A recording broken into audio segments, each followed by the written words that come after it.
अस्सलामुअलैकुम फ्रेंड्स, मैं हूँ आपकी होस्ट और प्यारी सी दोस्त सदफ़। वेलकम करती हूँ आपको सदफ़ के जहाँ में।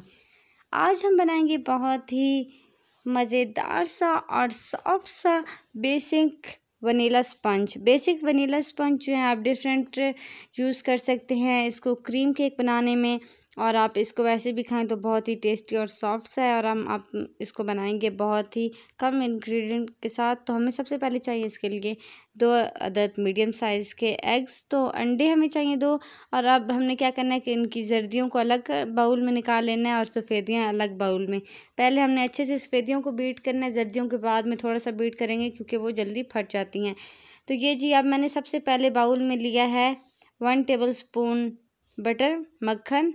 अब मैंने इसको अच्छे से बीट किया है 1 मिनट के लिए, और अब हम इसमें ऐड कर देंगे जो हमने सफ़ेदियाँ ली हैं अंडे की। 2 अंडों की सफ़ेदियों को हमने अच्छे से बीट कर लेना है इस मक्खन में, ताकि वो थोड़ी सी फ्लफ़ी सी हो जाएं और झाग सी जब बन जाएगी और उसके बाद कुछ फ्लफ़ी सी हमें जब वो लगेंगी तो, और अपने साइज़ से थोड़ी सी ज़्यादा इनलार्ज हो जाएंगी, तो फिर हम इसमें ऐड कर देंगे जर्दियाँ।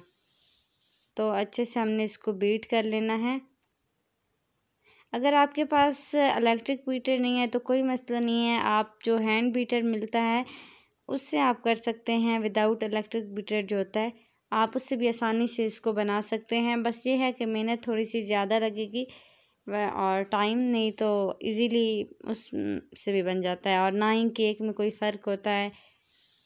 बिल्कुल बहुत ही अच्छा और सॉफ्ट सा केक बन जाता है। बटर हमने इसलिए ऐड किया कि बटर से केक जो है ना सॉफ्ट सा बन जाता है। आपके पास अगर होममेड बटर है तो आप वो भी यूज़ कर सकते हैं, नहीं तो जो बाज़ार वाला बटर है आप वो 1 टेबलस्पून ऐड कर सकते हैं। अब हमने अच्छे से इसको बीट कर लिया है, और आपने साइड से बाउल को क्लीन करते रहना है स्पून से, मतलब इसके साइड वाला मटेरियल फिर इसी के अंदर डाल देना है और अच्छे से बीट करना है। अब हमने जो हमारे पास थी अंडे की 2 जर्दियाँ उसको हमने ऐड किया है, और अब हम उसको मिक्स करेंगे तकरीबन 1 मिनट। अच्छे से हमने इसको मिक्स करना है, बीट करना है। और आपने अब इसमें ऐड कर देना है 1 कप शुगर। आप अपने टेस्ट के मुताबिक कम या ज़्यादा कर सकते हैं, बट केक में तो इतनी चलती है, बहुत अच्छा टेस्ट बन जाएगा।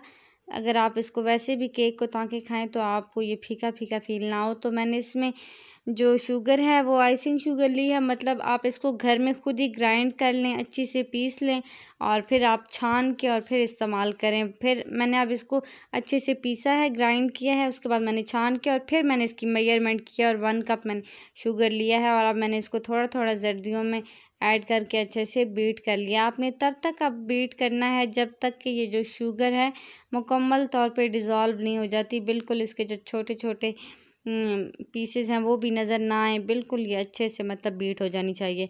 जब आप इसको लेंगे ही बहुत पिसी हुई लेंगे, मतलब आइसिंग शुगर या बाज़ार से आप ले लें या फिर खुद ही इसको ग्राइंड करके छान लें, तो ये बहुत अच्छा इसका शुगर पाउडर बन जाएगा, तो उससे आपको इतना बीट करने में इशू नहीं होगा।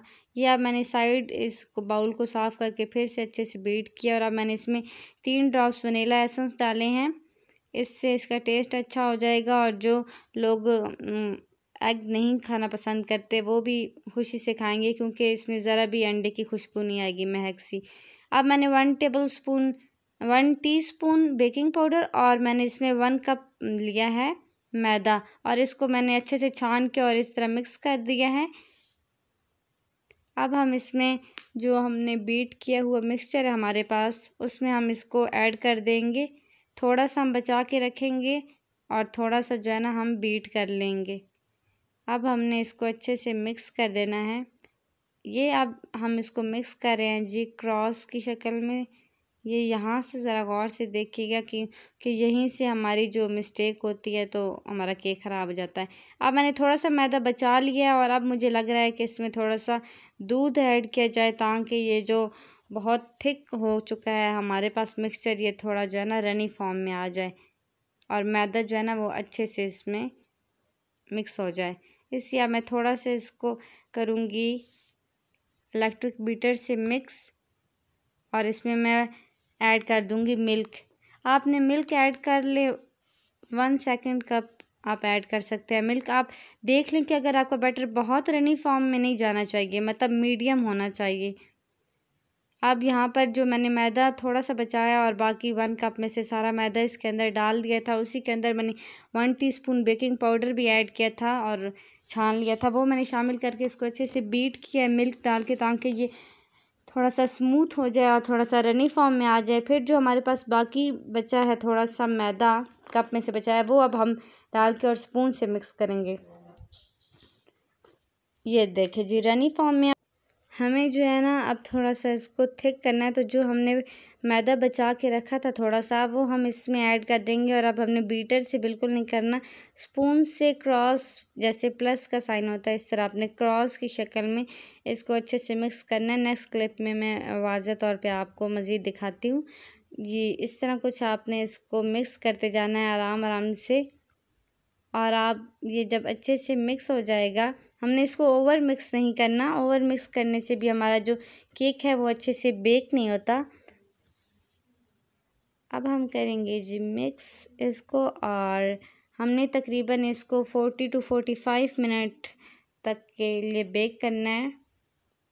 प्रेशर कुकर में बेक करेंगे हम इसको।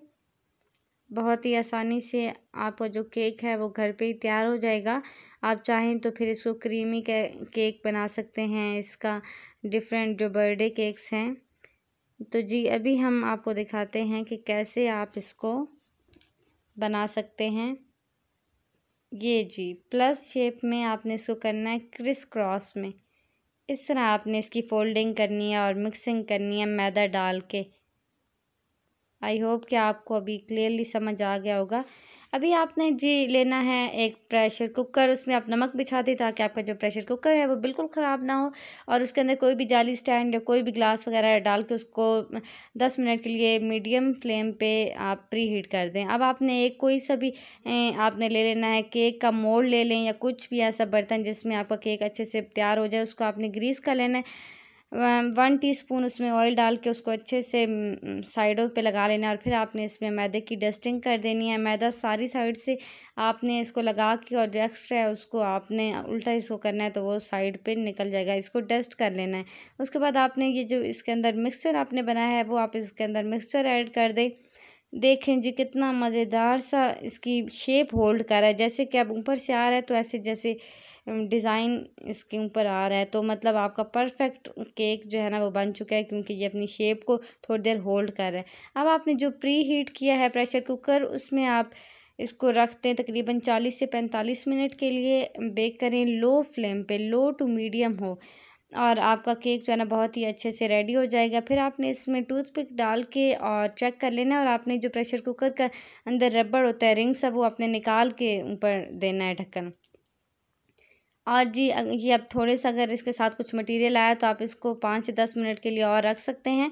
अब मैंने इसको सही रूम टेम्परेचर पे जब ये ठंडा हो गया तो मैंने इसको छुरी की मदद से साइडों से निकाल लिया है। और ये जी हमारे पास हमारा बेसिक वनीला स्पंज रेडी है विदाउट ओवन, बहुत ही मज़ेदार सा सॉफ्ट सा। अब ये 2 लेयर्स में कटेगा और ये 1 पाउंड के हिसाब से बना है। जो हम 2 अंडों से बनाते हैं वो 1 पाउंड केक होता है, और अगर आप 4 एग्स करते हैं यूज़ इसमें तो आपका वो 2 पाउंड बनेगा और इससे साइज़ में बड़ा होगा। ये मैंने सिर्फ 1 पाउंड बनाया है। तो अगर आप चाहते हैं कि आपको चॉकलेट केक की रेसिपी मैं दूँ तो वो मैं पहले ही ऑलरेडी दे चुकी हूँ, चॉकलेट डॉल केक, वो आपको मैं लिंक दे दूँगी, आप ज़रूर देखिएगा। मिलती हूँ आपसे नेक्स्ट वीडियो में, तब तक अपना बहुत ज़्यादा ख्याल रखिएगा। वीडियो अच्छी लगी तो वीडियो को लाइक कर दें, फ्रेंड्स के साथ शेयर कर दें। अपना बहुत ज़्यादा ख्याल रखिएगा।